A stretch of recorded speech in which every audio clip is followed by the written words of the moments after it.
할렐루야. 오늘 스승의 주일을 맞이해서 주일학교에 수고하시는 선생님들의 노고와 애씀의 경의를 보냅니다. 또한 일선 학교에서 학생들을 가르치시는 선생님들께도 감사를 드립니다. 그런 차원에서 우리 오늘 교사들이 좀 오셨는데 스승의 은혜는 하늘 같아서 한번 반주를 한번 주시기 바랍니다.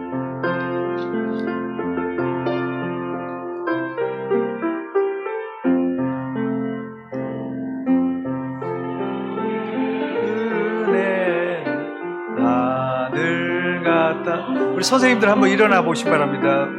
우러러볼수록 높아만 지네. 참되거라 바르거라 가르쳐 주신 스승은 마음에 어버이시다.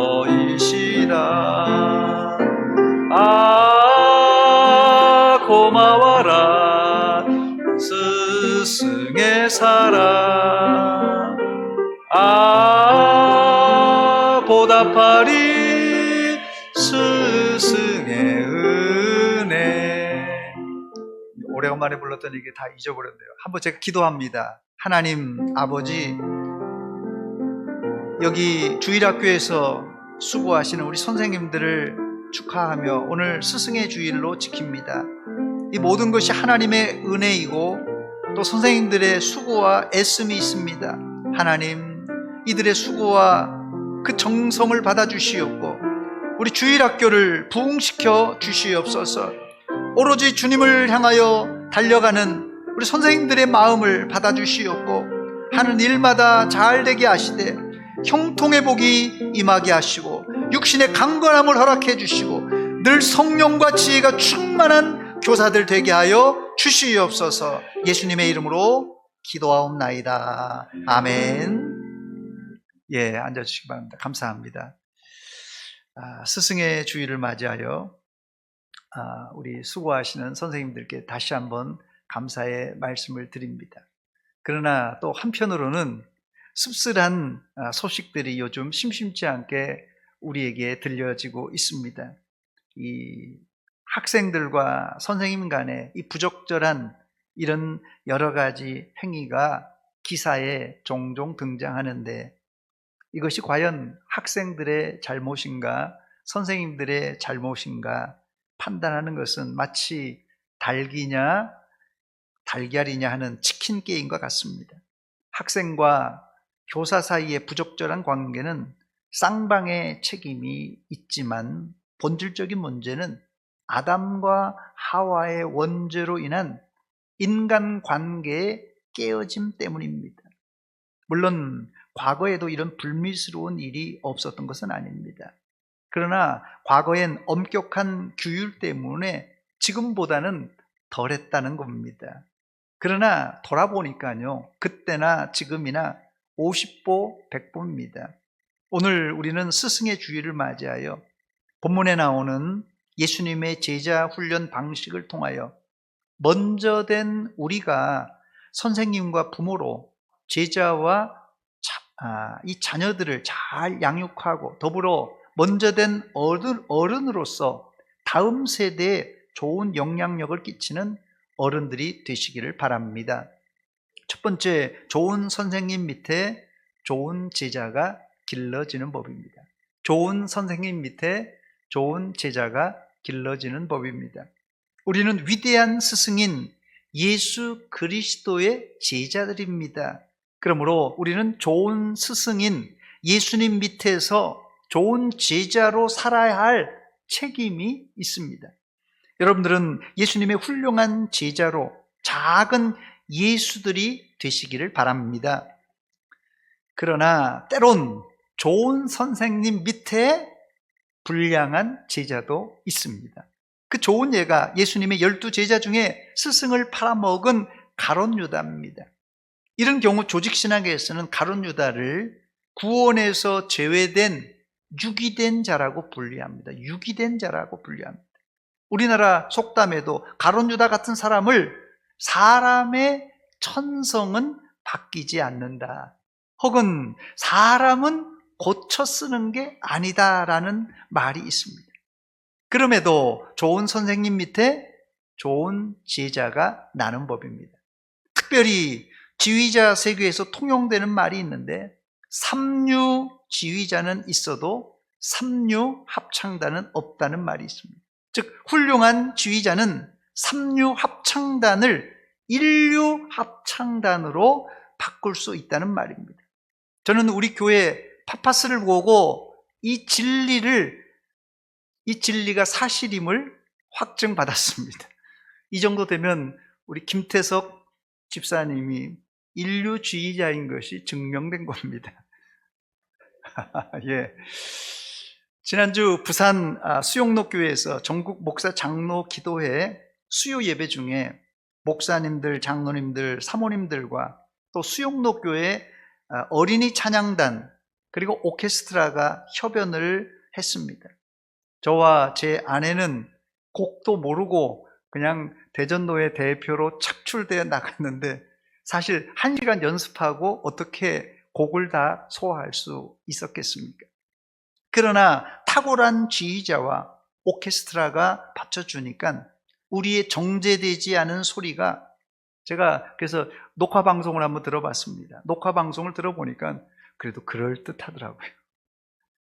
그때 저는 한 사람의 지휘자가 얼마나 소중한가를 새삼 깨닫게 되었습니다.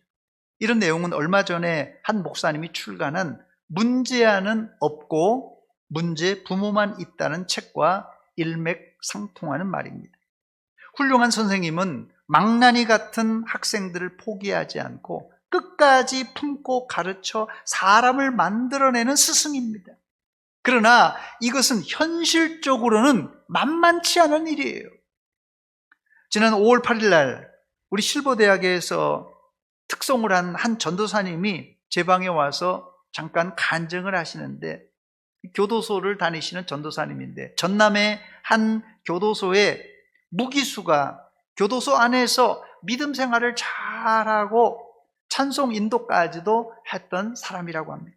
이 일로 무기수도 감형이 된다고 하네요. 무기수가 감형되어서 출소했는데 얼마 되지 않아 다시 교도소로 들어왔다는 암울한 이야기를 들었습니다. 이 사람이 가룟 유다 같은 사람인지는 모르겠지만 현실적으로 이런 사람들 때문에 사람은 고쳐 쓰는 게 아니란 말이 나온 것입니다. 감사하게 우리는 예수님이 우리의 구주인 동시에 좋은 선생님입니다. 또한 이 시대엔 성령께서 우리의 스승이 되셔서 우리 마음을 늘 지도해 주시고 인도해 주고 계십니다. 그래서 우리가 좌로나 우로나 치우치지 않고 하나님의 말씀대로 살 수 있는 것입니다. 스승의 주일을 맞이하여 여러분들은 스승이 되기 전에 먼저 예수님의 좋은 제자가 되어 예수님의 가르침을 따라 사는 모범 학생이 되시기 바랍니다. 그렇게 되면 여러분이 자녀들과 손자들 그리고 교회 안의 주일 학생들에게도 좋은 스승이 될 수가 있습니다. 훌륭한 제자는 훈련으로 만들어지는데 훌륭한 스승도 잘 배울 때 만들어집니다. 우리는 좋은 선생님인 예수님의 제자들입니다. 그러므로 우리는 좋은 제자로 살아야 할 막중한 책임이 있습니다. 두 번째, 예수님이 좋은 스승이라고 했는데 예수님은 스승으로서 어떤 가르침을 제자들에게 주셨습니다. 예수님의 리더십은 현재 일반 교육계에서도 인정해주고 있는데 예수님의 리더십을 종의 지도력, 서번트 리더십이라고 부릅니다. 이 서번트 리더십의 핵심은 봉사와 헌신으로 제자들의 성장을 돕는 지도력을 말합니다. 사회 통념상 스승은 일방적으로 제자들에게 가르침을 주는 사람이에요. 선생님과 학생, 이건 일방적으로 선생님이 학생들을 가르치죠. 물론 예수님도 제자들을 권위로 가르쳤습니다. 그러나 예수님 보통 스승하고는 차별되게 몸으로 본을 보여주셨습니다. 특별히 예수님은 제자들의 아래로 내려가 그들의 발을 씻김으로 서번트 리더십이 무엇인가를 알려주었습니다. 요한복음 13장 4절과 5절 말씀 보니까 예수님은 저녁 잡수시던 자리에서 일어나 겉옷을 벗고 수건을 가져다가 허리에 두르시고 이에 대야에 물을 떠서 제자들의 발을 씻으시고 그 두르신 수건으로 제자들의 발을 닦기 시작했다고 말합니다. 당시 로마 시대에 발을 씻기는 자는 종이었습니다. 예수님은 이 전통적인 방식을 허물어버리고 자신이 스승임에도 불구하고 종의 자리로 내려가 제자들의 발을 씻겨 주셨습니다. 이것이 전형적인 서번트 리더십의 모습입니다. 발을 다 씻기시고 예수님은 제자들에게 당부하셨습니다. 본문 15절과 13절로 15절 말씀 보니까 너희가 나를 선생이라 또는 주라 하니 너희 말이 옳도다. 내가 그러하다. 내가 주와 또는 선생이 되어 너희 발을 씻었으니 너희도 서로 발을 씻어주는 것이 옳으니라. 내가 너희에게 행한 것 같이 너희도 행하게 하려 하여 뭘 보였다고요? 본을 보였노라. 본을 보였노라. 예수님은 자신이 제자들의 발을 씻긴 것을 끝내지 않고 제자들에게 너희도 서로 발을 씻어주라고 권했습니다. 이 말은 교회 안에서 발 씻기는 일은 일회성 행사로 하지 말고 평소에 서로 발을 씻어주라는 말입니다. 다행히 초대교회는 세족식을 예식 차원이 아니라 일상생활 가운데 행함으로 형제 자매를 서로 섬겼습니다. 그 좋은 예로 바울 사도는 믿음의 아들 디모데에게 편지하면서 초대교회의 참 과부의 자격 조건 안에 세족식을 언급했습니다. 디모데전서 5장 10절 말씀 보니까 참 과부는 선한 행실의 증거가 있어 혹은 자녀를 양육하며 혹은 나그네를 대접하며 혹은 성도들의 발을 씻으며 혹은 환난 당한 자를 구제하며 혹은 모든 선한 일을 행한 자라야 할 것이요 했습니다. 교회 안에 참 과부라고 하면 남편과 사별한 후 자녀들을 다 키운 어머니들을 말하는데요. 지금 우리 교회로 말하면 남편과 사별한 권사님들을 상상하면 될 것입니다. 그런데 참 과부는 총 6가지 조건을 갖춰야 되는데, 첫째는 선한 행실의 증거가 있어야 하고, 둘째는 자녀를 양육한 경험이 있어야 하고, 셋째는 나그네를 잘 대접한 사람이어야 하고, 네 번째는 성도들의 발을 씻어주는 사람이고, 다섯 번째는 환난 당한 자를 구제하는 사람이어야 하고, 여섯 번째는 모든 선한 일을 행한 자여야 합니다. 여기 네 번째 성도들의 발을 씻어주는 행위는 교회 안에 의식으로 행한 것이 아니라 자기 집이나 혹은 가정교회 안에서 발을 씻어주는 것을 말합니다. 실로 세족식은 초대교회 안에서 섬김과 헌신 그리고 사랑의 행위였습니다. 물론 지금 이것을 액면 그대로 적용하여 우리 교회 안에서 그대로 적용할 수는 없습니다. 과거 2000년 전엔 남의 집에 들어갈 때는 발을 씻어야 할 상황이었어요. 이것이 정결의식 차원도 있었지만 위생상 씻어야만 했습니다.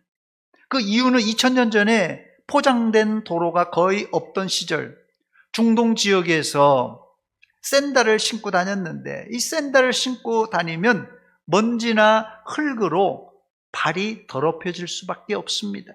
그러므로 남의 집에 초대받아 들어갈 때 발을 씻는 것은 종교를 넘어 당시 문화였습니다. 그럼에도 발 씻음은 수고를 떠나 이 사실 꼬린내 나지 않습니까? 이 발꼬린내가 심하게 나는 사람이 있는데 이 꼬린내 나는 일이라서 모두가 꺼리는 일이라 그 당시에는 종들이 도맡아서 발 씻음을 했습니다. 바로 그런 수고를 교회 안에서 참 과부들이 즐겁게 했는데 바로 그 출처는 예수님의 세족식입니다. 물론 지금도 아버지 학교나 어머니 학교 혹은 교회 특별 행사 중에 세족식을 행합니다. 그러나 예수님이 기획하신 세족식은 더 깊은 의미가 있는데 섬김과 헌신 그리고 사랑의 의미가 담겨져 있습니다. 즉 세족식은 예수님이 제자들을 아래 내려가서 섬기면서 사랑을 친히 보여주신 예식으로 이것으로 예수님은 참 스승의 본을 보여주셨습니다. 세 번째, 예수님의 세족식은 제자들의 죄를 씻어주심을 상징적으로 보여주는 의식입니다. 저는 이것이 예수님이 행하신 세족식의 하이라이트라고 생각합니다. 뭐가 하이라이트라고요?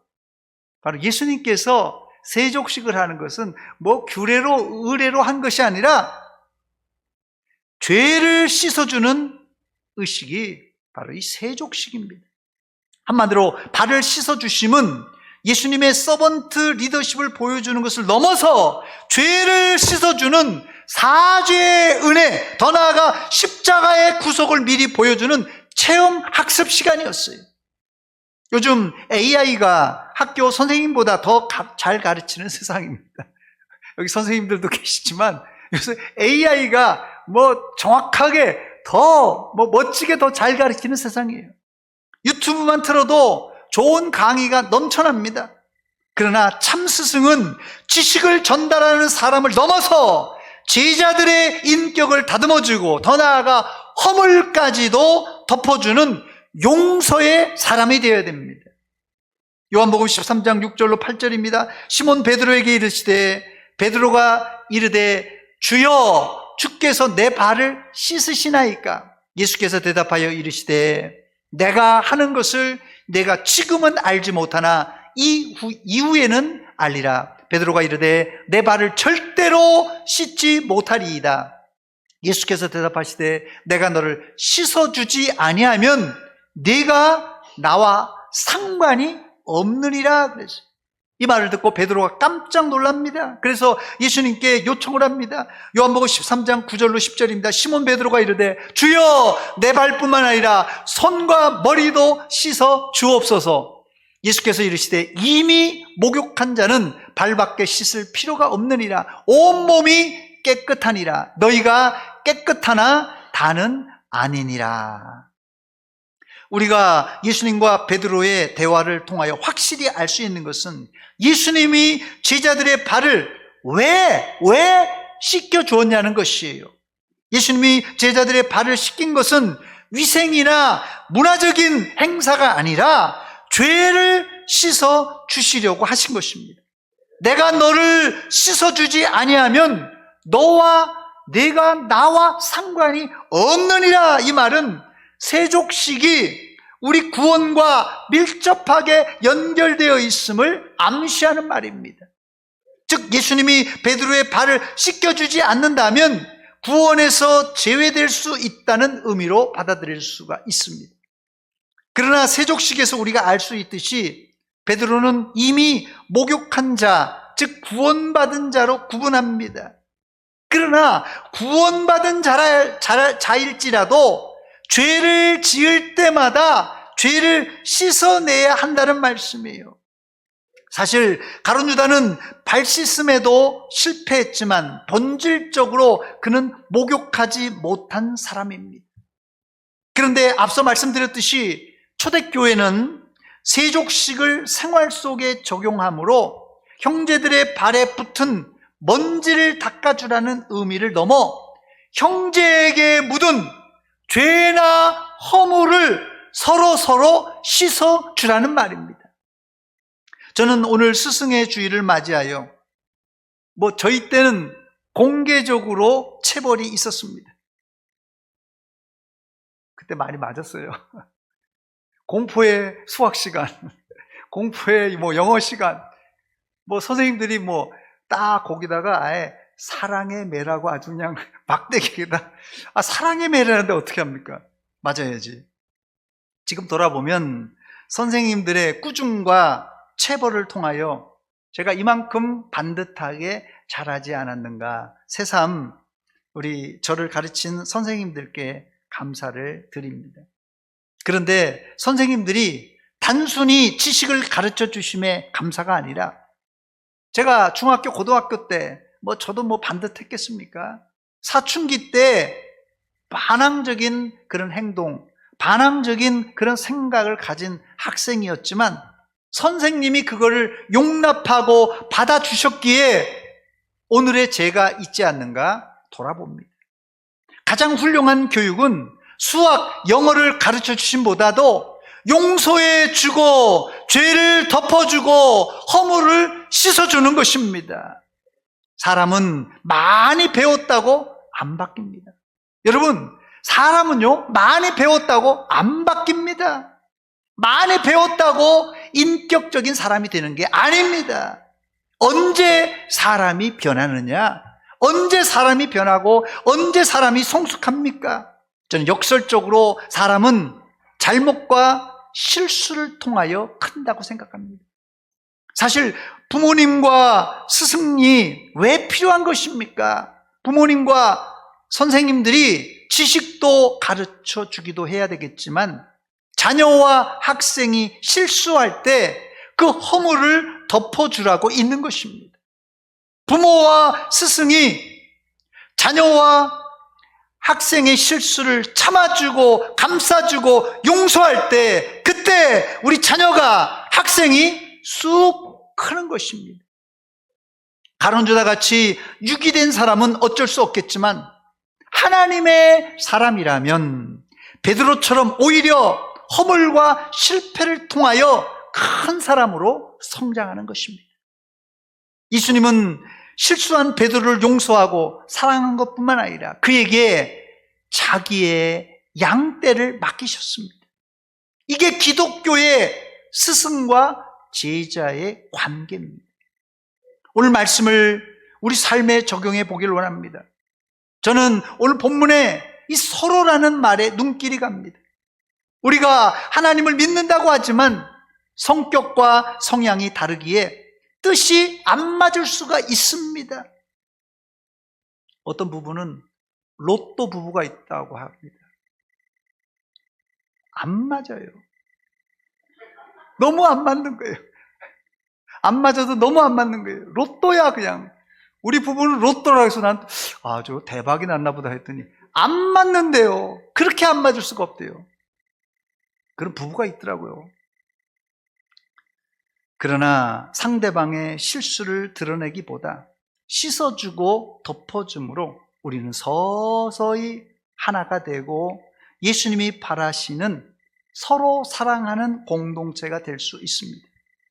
예수님이 바라신 교회 공동체는 죄가 없는 공동체가 아니라 설령 죄가 있더라도 서로 용서하고 서로 허물을 덮어줌으로 서로 사랑하는 공동체가 되는 것입니다. 그렇습니다. 예수님이 바라는 공동체는 죄가 하나도 없는 깨끗한 그런 공동체가 아니고 서로 용서해주고 서로 허물을 덮어주는 그런 서로 위로해주는 공동체입니다. 바로 우리 서문 공동체 안에 형제 자매가 서로 사랑할 때 비로소 교회 밖에도 좋은 소문이 나서 우리 교회는 영혼 구원하여 제자 삼는 교회가 될 수 있습니다. 사랑하는 여러분, 이 시대에 좋은 스승이 없다 쉽게 말하지만 사실 좋은 제자도 있는가 반문해 봐야 됩니다. 이제 우리가 좋은 스승으로 좋은 제자로 사는 길은 딱 한 길밖에 없습니다. 스승이 잘했다 잘못했다, 제자가 잘했다 잘못했다 잘잘못을 따질 것이 아니라 스승이 제자의 발을 씻어주고 제자는 스승의 가르침을 잘 받아 순종할 때 우리 교회는 하나님이 원하시는 아름다운 공동체의 작은 천국을 이룰 줄 믿습니다. 오늘 설교 제목을 제가 스승의 모델 예수님이라고 잡았는데 한국 교육계와 한국 교회에도 좋은 모델 스승이 필요합니다. 우리가 비록 거목은 아니지만 부끄럽지 않는 어른, 부끄럽지 않는 스승이 되어서 자녀와 학생들 앞에 그리고 하나님 앞에 칭찬과 인정받는 어른들, 선생님들 되시기를 축원합니다. 끝으로 일선 학교와 주일학교에서 수고하는 선생님들을 위로하고 말씀을 맺겠습니다. 제 아버님이 소위 초등학교, 국민학교 선생님이셨는데 오래전에 저한테 이런 말씀하셨어요. 국민학교 선생님은 제자가 없다. 국민학교 선생님은 제자가 없다. 이 말씀을 하셨습니다. 그 뜻은 중학교, 고등학교, 대학교만 해도 학생들이 선생님을 기억하고 찾아오기도 하지만 유치원이나 초등학교 선생님은 학생이 크고 나면 기억하지 못하는 경우가 대부분입니다.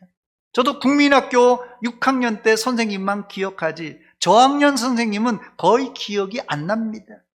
아마 우리 주일학교에서 교육받은 학생들도 저와 비슷하지 않을까 생각됩니다. 혹시 이 자리에 내가 주일학교에서 오랫동안 학생들을 가르쳤는데 제자들이 찾아오지 않는다고 섭섭한 선생님들이 계십니까? 여러분, 오히려 기뻐하시기 바랍니다. 이런 분들에게 하늘의 상급이 클 줄 믿습니다. 다시 한번 주일학교 교사들의 수고에 감사를 드리고 여러분들에게 하늘의 큰 상급을 주실 것을 기대합니다. 우리 주일학교 선생님들 사랑합니다. 기도하겠습니다.